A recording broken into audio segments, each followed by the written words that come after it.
Notícias começa agora com os seguintes destaques. A saúde do Papa Francisco. O Santo Padre segue em recuperação sem deixar de lado os exercícios espirituais. Nas Filipinas, uma vigília de oração pelas vítimas da guerra do tráfico de drogas no país. No Brasil, divulgado dados da produção industrial com variação nula na virada de ano. Dia de fazer valer as exigências de segurança de quem utiliza aviões comerciais. A ANAC suspende os voos da companhia Voipés de forma cautelar. Campanha da Igreja Católica de preservação do meio ambiente em destaque. Em sessão solene da Câmara Legislativa do Distrito Federal, deputados homenageiam o tema da campanha da fraternidade. Uma novena em honra ao pai adotivo de Jesus. Devotos de São José pedem a intercessão do patrono da Igreja Católica. Jornalismo Canção Nova a serviço da vida e da esperança. O Canção Nova Notícias está só começando.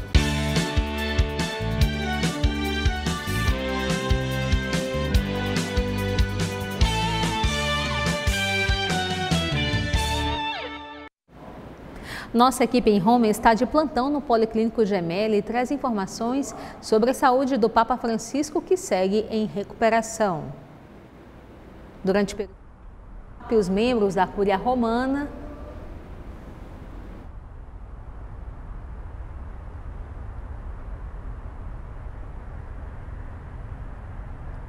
Olá, boa noite, Mauricéia. Boa terça-feira a todos. Hoje o Hospital Gemelli não emitiu boletim médico sobre o quadro clínico do Papa. De acordo com as informações da sala de imprensa da Santa Sé, o Santo Padre continuou com as terapias prescritas e manteve a oxigenação de alto fluxo durante todo o dia. O comunicado da imprensa vaticana informa que a condição de Francisco é estável com leve melhora. Embora a reserva de prognóstico tenha sido desfeita, os médicos afirmam que o quadro clínico do Papa continua complexo. Um novo boletim médico será divulgado amanhã.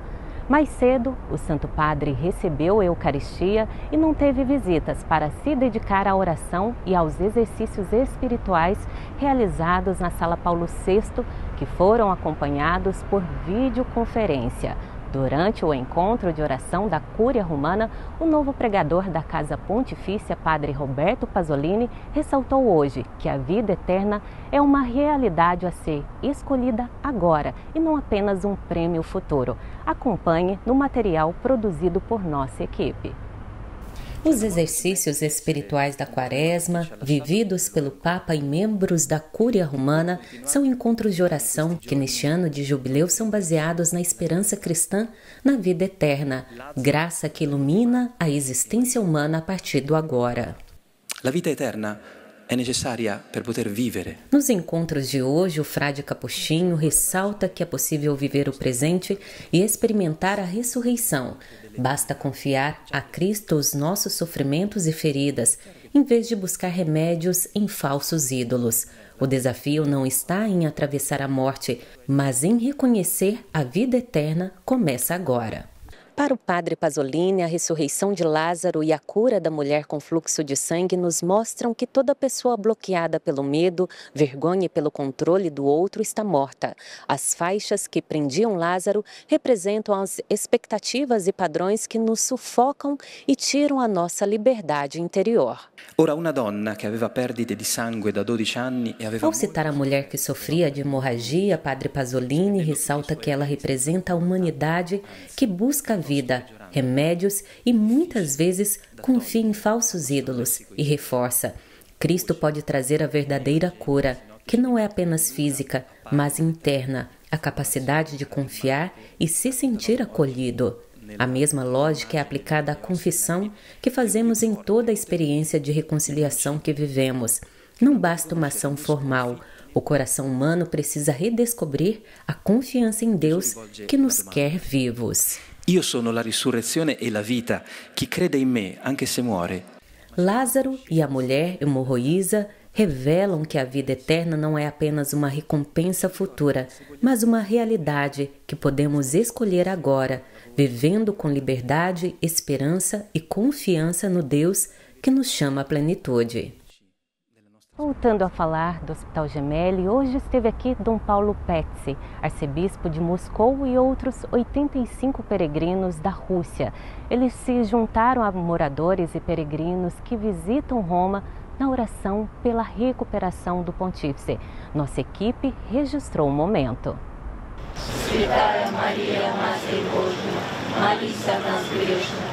O arcebispo teria um encontro com o Papa e entre os assuntos estaria a busca pela paz, mas a hospitalização de Francisco não permitiu.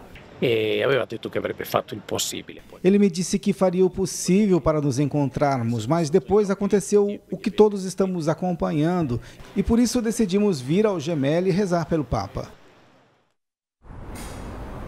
Seguimos aqui acompanhando a saúde do Papa Francisco e voltamos a qualquer momento com mais informações. Mauriceia e o Wallace, volto com vocês. Obrigada, Danúbia, pelas informações. A Câmara Legislativa do Distrito Federal realizou sessão solene em homenagem à campanha da Fraternidade deste ano, com o tema Ecologia Integral. A intenção é despertar a consciência para a proteção do meio ambiente como uma criação divina. Todos os anos, a campanha da Fraternidade debate um tema de relevância para a sociedade com os olhares voltados para os valores cristãos. Durante a Quaresma, somos convidados a realizar reflexões sobre o tema. O meio ambiente foi o tema mais debatido nos 61 anos de campanha da Fraternidade. Deus viu que tudo era muito bom, é o lema vivido neste ano. Na Câmara Legislativa do Distrito Federal, os deputados homenagearam a CNBB e representantes da Arquidiocese de Brasília pelo tema escolhido para este ano, Ecologia Integral. Para o presidente da Frente Parlamentar Católica da Câmara Legislativa, o debate é fundamental diante das transformações ambientais enfrentadas no Brasil e no mundo. Nós precisamos de uma campanha como essa, de saber que o ser humano ele pode ser fraterno. E o que é ser fraterno? É preservar o meio ambiente também, e preservando o meio ambiente você vai estar preservando o quê? A vida do seu próximo, a vida das gerações futuras. Então é muito interessante isso, por isso nós estamos sempre abertos ao tema. O bispo auxiliar da Arquidiocese de Brasília agradeceu a homenagem dos distritais. Esta homenagem, este reconhecimento que a Câmara Legislativa do DF faz nesta manhã com essa iniciativa, é para todos nós uma alegria muito grande. A campanha deste ano também teve como inspiração os 800 anos do Cântico das Criaturas de São Francisco de Assis. Para o coordenador da campanha em Brasília, é preciso viver tendo como exemplo os valores do Evangelho na proteção do meio ambiente. Tanto as pastorais como os movimentos de leigos e o clero em geral, é necessário que se dedique um tempo para a formação, para atualizar conhecimentos e expandir a sua ação de tal maneira que possa corresponder com aquilo que o próprio Evangelho nos requer, que é viver o Evangelho de forma encarnada no nosso dia a dia. E ainda na capital federal, nossa equipe visitou um dos espaços privilegiados para viver a ecologia integral. O Jardim Botânico de Brasília é considerado um dos mais importantes locais de conservação do Cerrado, onde se promovem a educação ambiental, a pesquisa científica e a preservação da biodiversidade. Sua missão está alinhada ao Papa Francisco, no cuidado com a casa comum, incentivando a contemplação da beleza da criação e o compromisso com a sustentabilidade. Neste mês de março, o espaço completa 40 anos. Para celebrar a data, a população terá acesso gratuito à estação ecológica. A gente vem aqui umas 2 vezes por semana. A gente mora pertinho, então acaba fazendo parte da nossa rotina. Mas é tão grande que tem lugar que eu ainda me surpreendo explorando e conhecendo. As 4 décadas do Jardim Botânico de Brasília representam um marco de história e preservação do Cerrado. Com o tema 40 anos florescendo vida, o parque comemora seu aniversário oferecendo uma programação repleta de atividades culturais, educativas e de lazer para a comunidade. A área protegida abriga coleções de plantas, onde é possível desenvolver pesquisa e valorizar a educação ambiental. Tudo orientado para a conservação da biodiversidade.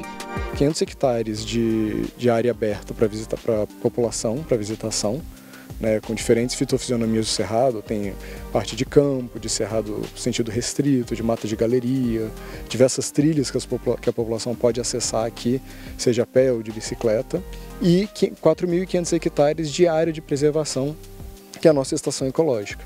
Nessa área total de 5.000 hectares, hoje a gente tem cerca de 1.800 espécies de plantas já identificadas, né?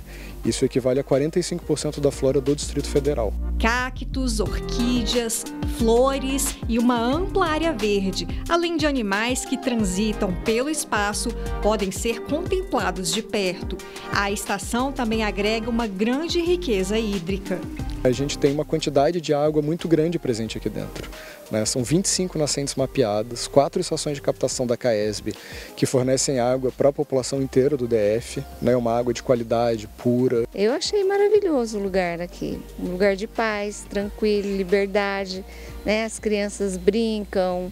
Então tem tudo de bom aqui. E neste aconchegante espaço, sobre a sombra dos pinheiros do Jardim Botânico, famílias inteiras se reúnem para um delicioso piquenique no café da manhã. Nas Filipinas, familiares de vítimas da guerra do tráfico fizeram uma vigília de oração em apoio à prisão do ex-presidente Rodrigo Duterte.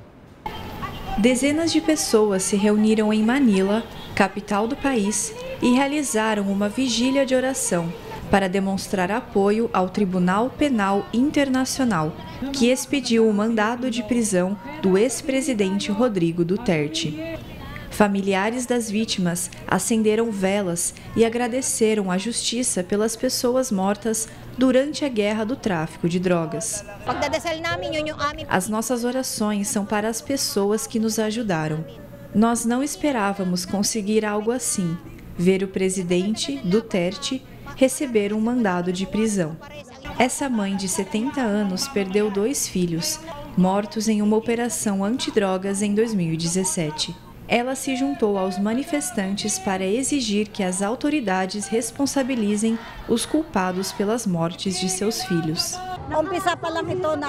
Este é apenas o começo da nossa luta, mas ainda não vamos parar de lutar por justiça. Rodrigo Duterte, que foi presidente das Filipinas de 2016 a 2022, foi preso nesta terça-feira no principal aeroporto de Manila. Ele é acusado de crime contra a humanidade, ao mandar matar milhares de traficantes e usuários de drogas no país. No Congresso Nacional, aqui no Brasil, deputados e senadores definiram data para a votação do orçamento. Pelo que prevê a Constituição, o orçamento da União deve ser votado até dezembro do ano anterior, mas isso ainda não aconteceu.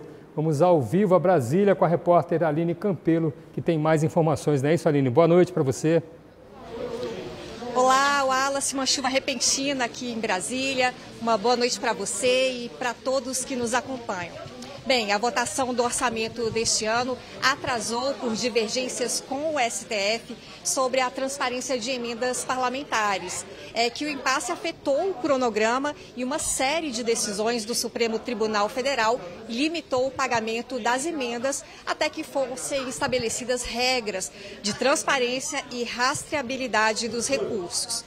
Os parlamentares pausaram a reunião de hoje para iniciar a sessão da comissão para debater com o relator do orçamento, o senador Ângelo Coronel, do PSB da Bahia, a data de votação do relatório da Lei Orçamentária Anual, que está prevista aí para a próxima terça-feira, 18 de março. O texto deve ser votado no plenário do Congresso Nacional no dia seguinte, na quarta, 19 de março. No final de fevereiro, o ministro do STF, Flávio Dino, homologou um plano de trabalho apresentado pelo Senado em conjunto com a Câmara dos Deputados e o Poder Executivo, que prevê medidas para aumentar a transparência e a rastreabilidade na execução das emendas parlamentares. Nós vamos continuar acompanhando a movimentação toda aqui no Congresso e qualquer novidade, a gente volta sobre esse assunto, a gente volta amanhã nos nossos telejornais. Uma ótima noite para todos. Volto com você no estúdio, Wallace. Obrigado, Aline. Acompanhe para nós aí. Qualquer novidade você traz para a gente. O governo federal já zerou 9 produtos considerados essenciais, entre eles azeite, girassol, milho e sardinha. Uma outra opção para garantir um melhor preço é a isenção do ICMS por parte dos governadores. A repórter Liana Nunes tem mais informações. Para falar sobre essa proposta feita aos governadores sobre o ICMS, vamos conversar com o economista Vitor Ludwig. Vitor, essa é uma medida assertiva ou pode gerar alguns impactos para o Brasil? Essa é uma medida de alívio financeiro, né? Na verdade, ela não resolve os aspectos estruturais da alta dos preços dos alimentos, mas ela é uma medida que contribui para o curto prazo. Agora, no médio e longo prazo, essa renúncia fiscal pode gerar impactos econômicos severos. Mas aí a gente vai ver ao longo do tempo. Agora, algumas medidas anunciadas pelo presidente dos Estados Unidos estão levantando aí o temor de uma recessão no país. Esse risco é real? Pode impactar de alguma forma o Brasil? Eu acho muito supervalorizado isso. Eu acho difícil. A economia dos Estados Unidos tem um mercado consumidor muito maior que o nosso. É uma economia muito dinâmica, com as maiores empresas de tecnologia, com a capacidade de rejuvenescimento da sua população devido à imigração. Enfim, é muito difícil um processo de estagnação econômica nos Estados Unidos. Eu não enxergo, principalmente no curto prazo. Agora, se tiver, a maior tendência, na realidade, é que, por culpa da inflação da atividade econômica forte, a taxa de juros permaneça alta. Se a taxa de juros permanecer alta, com certeza os títulos públicos dos Estados Unidos ficam muito valorizados e as pessoas tiram dinheiro do Brasil e de todo o resto do mundo para colocar lá, que são títulos que, enfim, que têm segurança máxima, né, de retorno. Vitor, muito obrigada pelas informações. Liana Nunes de Brasília para o Canção Nova Notícias. A produção industrial no Brasil apresentou variação nula na passagem de 2024 para 2025. Os dados foram divulgados hoje. O repórter Emerson Tercini tem mais informações. No comparativo com janeiro de 2024, houve avanço de 1,4%. Em 12 meses, a indústria acumulou expansão de quase 3%. O resultado desse mês interrompeu um período de 3 meses de taxas negativas consecutivas. Em outubro, o setor acumulou perda de menos 0,2%. Em novembro, menos 0,7%. E em dezembro de 2024, menos 0,3%. Na passagem de dezembro para janeiro, 18 dos 25 ramos pesquisados mostraram avanço na produção. Máquinas e equipamentos com 6,9% e veículos automotores, reboques e carrocerias, 3%, são alguns dos destaques positivos. Por outro lado, entre as 6 atividades que apontaram redução na produção, a de indústrias extrativistas exerceu o principal impacto em janeiro de 2025 e interrompeu 2 meses consecutivos de crescimento na produção. Setores como produtos derivados do petróleo e biocombustíveis, de celulose, papel e confecção de artigos de vestuário e acessórios também registraram percentuais negativos, variando de menos 1% a menos 4,7%. Emerson Tercini para o Canção Nova Notícias. A partir desta terça-feira, os voos da empresa VoiPass, dona do avião que caiu no ano passado em Vinhedo, interior de São Paulo, e provocou a morte de 62 pessoas, estão suspensos. A decisão é da Agência Nacional de Aviação Civil, a ANAC, até que as exigências de segurança aérea sejam normalizadas. A determinação sobre a suspensão dos voos foi anunciada no site da Agência Nacional de Aviação Civil. Em nota, a ANAC aponta que o cancelamento permanece até que a empresa comprove a correção de não conformidades identificadas. A agência recorda ainda que fez exigências e auditorias de segurança após o acidente aéreo envolvendo uma aeronave da VoiPass em agosto do ano passado e que identificou a reincidência de irregularidades em fevereiro deste ano. A ANAC fez uma avaliação, achou alguma não conformidade, não resolveu e aí então decretou a suspensão. A Voipaz afirmou que recebeu a notificação da ANAC e iniciou tratativas internas para garantir os níveis de segurança exigidos pela agência. Atualmente, a Voipaz opera com 6 aeronaves para 15 voos comerciais e 2 contratos de fretamento. Para os consumidores que já tinham comprado passagens em voos futuros da companhia, a ANAC orienta que seja feito contato com o local de compra para reembolso ou remarcação. O PROCON de São Paulo já notificou a empresa. Notificar essas empresas, em especial a Voipaz, mas as empresas também que operam com os tickets, as passagens da Voipaz. Ainda em nota, a Voipaz disse que vai atender todos os passageiros impactados neste momento. A empresa deve oferecer para o consumidor, e a escolha dele, ou cancelamento da passagem com a restituição do valor pago, ou a alocação em outro voo, ou ainda a alocação e a utilização de outro meio de transporte, por exemplo, o transporte rodoviário. Esta advogada também esclarece que, caso não tenham os direitos garantidos, os consumidores podem recorrer a meios jurídicos. Essa insegurança relacionada à passagem e o tempo perdido para tentar solucionar isso são situações que a gente consegue levar para o judiciário para a pessoa, de alguma forma, ser indenizada, seja pelo prejuízo financeiro que ela sofreu, ou seja pelo prejuízo extrapatrimonial que ela sofreu. A passagem da frente fria aumenta a nebulosidade, traz chuva e alívio do calor para o sudeste e centro-oeste do Brasil. A previsão de pancadas de chuva no período da tarde em grande parte de São Paulo, Rio de Janeiro e sul de Minas Gerais. No norte dos estados Mineiro e Fluminense e sul do Espírito Santo, o sol predomina. Apesar do clima abafado no centro-oeste, a região pode ter temporais a qualquer momento no Mato Grosso do Sul e estado do Mato Grosso. Já em Goiás, as pancadas de chuva ganham força à tarde e no leste goiano o sol predomina. O tempo fica firme nessa área aqui de cor clara, começando aqui pelo norte do Rio de Janeiro, sul do Espírito Santo, passando por Minas Gerais, entrando aqui pelo estado baiano e passando aqui pelo interior da região nordeste. Uma nova frente fria se desloca em alto mar pela costa do Rio Grande do Sul e por isso a previsão de temporais entre o centro-norte gaúcho e o Paraná. Uma nova massa de ar polar também se aproxima e vai provocar queda de temperatura, principalmente no Rio Grande do Sul. No Nordeste, a previsão de chuva no litoral e pode ter temporais no Maranhão, norte do Piauí e no estado do Ceará. E também há um alerta de baixa umidade entre o interior de Minas Gerais e o estado baiano. No norte do país vai ter chuva a qualquer hora e o tempo fica abafado em praticamente toda a região. Os termômetros marcam mínima de 20 graus em Porto Alegre, 24 graus no Rio de Janeiro e máxima de 31 graus em Cuiabá e máxima também de 35 graus na Cidade Maravilhosa.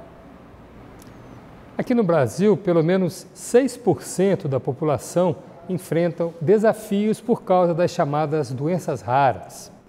Elas afetam profundamente a vida dos pacientes e de suas famílias por causa das dificuldades impostas por condições assim. Padre Marlon, que vive com uma doença rara, sempre sonhou em ser médico e ajudar o próximo. Apesar de não ter se formado, realizou seu desejo ao fundar um hospital dedicado ao cuidado de pessoas com doenças raras, no interior de São Paulo. Eu me preparei a vida toda para ser médico, mas na mesma ocasião, Jesus me chamou para ser padre. Já que Deus me pede um hospital, esse hospital será para aqueles que, como eu, têm uma doença rara. Uma enfermidade é considerada rara quando afeta até 65 pessoas em um grupo de 100 mil indivíduos. Então, isso é muito diluído na população geral. As doenças raras são muito complexas e diferentes. A característica da doença rara é a dificuldade do diagnóstico. Globalmente, estima-se que existam entre 6 e 8 mil doenças raras, afetando mais de 300 milhões de pessoas. No Brasil, o Ministério da Saúde calcula-se que mais de 13 milhões de brasileiros convivem com alguma dessas condições. Número que pode ser ainda maior devido ao diagnóstico insuficiente ou incompleto. A maioria das doenças raras tem origem genética. Então, cada vez mais a gente entende que não são só os bebês ou só as crianças que têm que ser diagnosticados com doenças raras. Para cada tipo de doença, existe um tratamento específico. No entanto, para algumas enfermidades, a medicina ainda não possui uma cura disponível. Cura hoje em dia de doenças raras, existe, por exemplo, a possibilidade de você fazer um transplante de medula. Para algumas doenças raras, isso já é curativo. O Hospital Nossa Senhora dos Raros é uma instituição que oferece um tratamento focado no cuidado integral do paciente. A pessoa está procurando um diagnóstico e tratamento. Nós temos no meu Instagram, @Padre Marlon Môcio, e no Instagram do hospital, que é @Nossa Senhora dos Raros, e encaminhamos para os nossos especialistas. Você que está perdido, que tem muitos sintomas, que ninguém consegue entender o que você tenha, procure o seu médico, diga para ele que você está ouvindo, que talvez você tenha uma doença rara, que ele possa, assim, conversar com outros especialistas e poder chegar no seu diagnóstico. Diagnóstico não é fim, é recomeço. O chefe de gabinete da presidência ucraniana disse que seu país pode aceitar uma proposta dos Estados Unidos para o cessar-fogo de 30 dias na guerra travada com a Rússia. O presidente Volodymyr Zelensky recebeu bem a proposta de cessar-fogo acordada na reunião entre Ucrânia e Estados Unidos realizada na Arábia Saudita.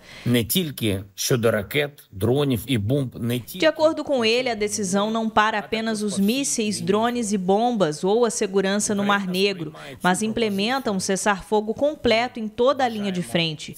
Isso é positivo e estamos prontos para dar este passo. Zelensky estava na Arábia Saudita, mas não participou das negociações. Os Estados Unidos concordaram em retomar a ajuda militar e o compartilhamento de inteligência com a Ucrânia após Kiev se mostrar disposta a aceitar o cessar-fogo. Para o secretário de Estado norte-americano, o melhor gesto de boa vontade que os russos podem dar é dizer sim. Dizer sim à oferta que os ucranianos fizeram para parar o tiroteio, a luta e chegar à mesa. Se eles fizerem isso, esse é o melhor sinal de boa vontade que poderíamos ver. Mauro Rubio ainda afirmou que os Estados Unidos levariam a oferta à Rússia e que a decisão está agora com Moscou. Que realmente esse seja um passo para a paz, né?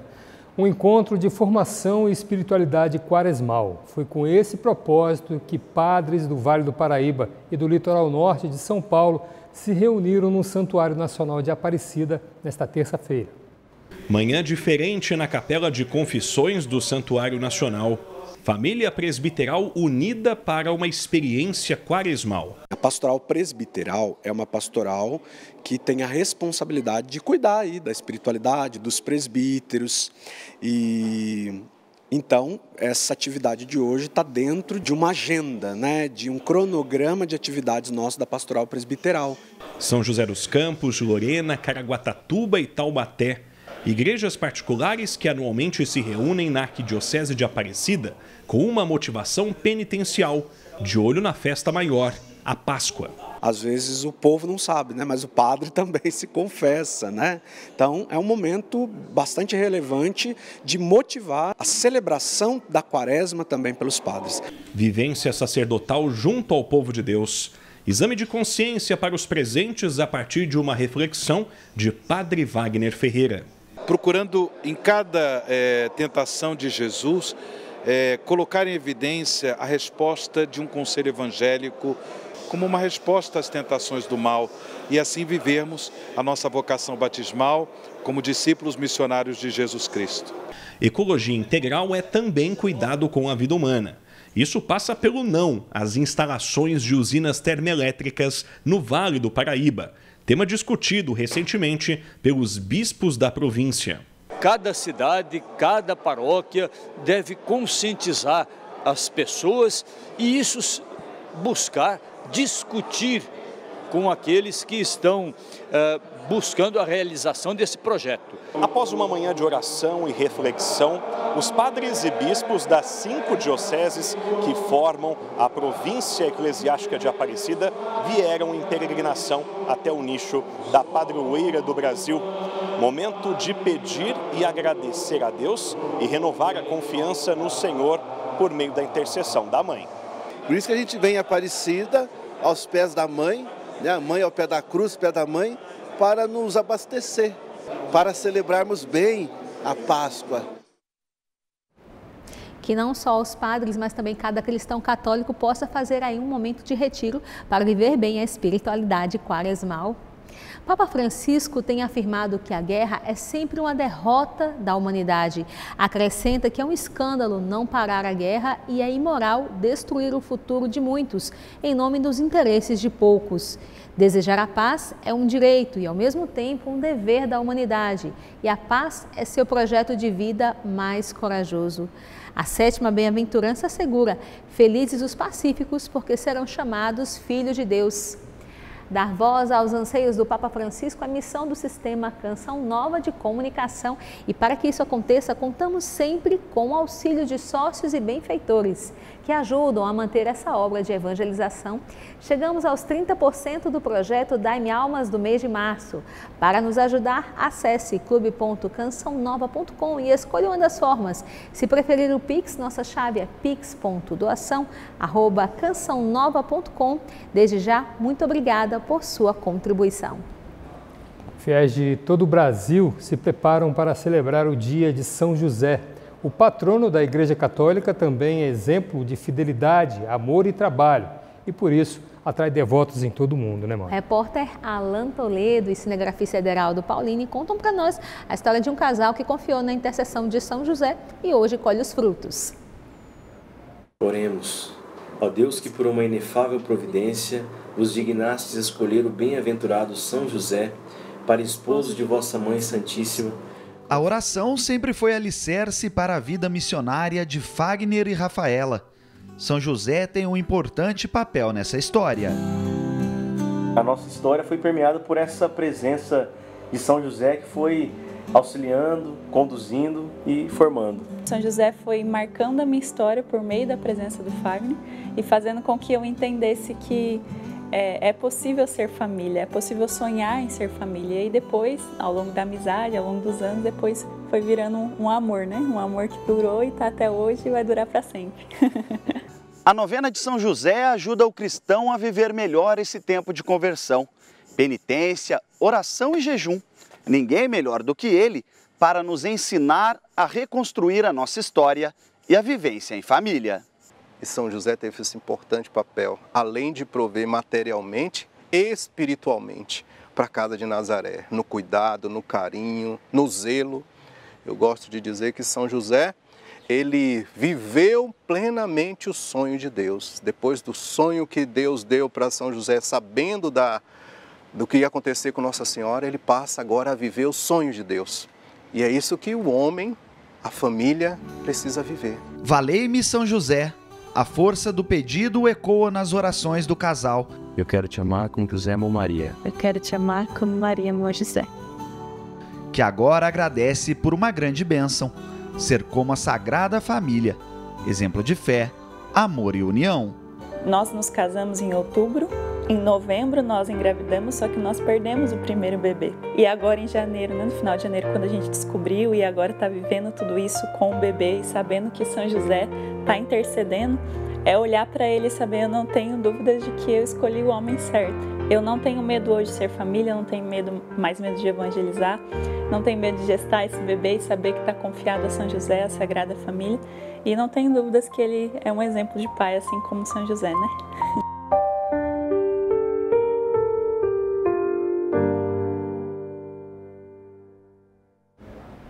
E assim nós encerramos a edição de hoje do Canção Nova Notícias. Uma boa noite para você e até amanhã. Uma ótima noite a todos. Até amanhã.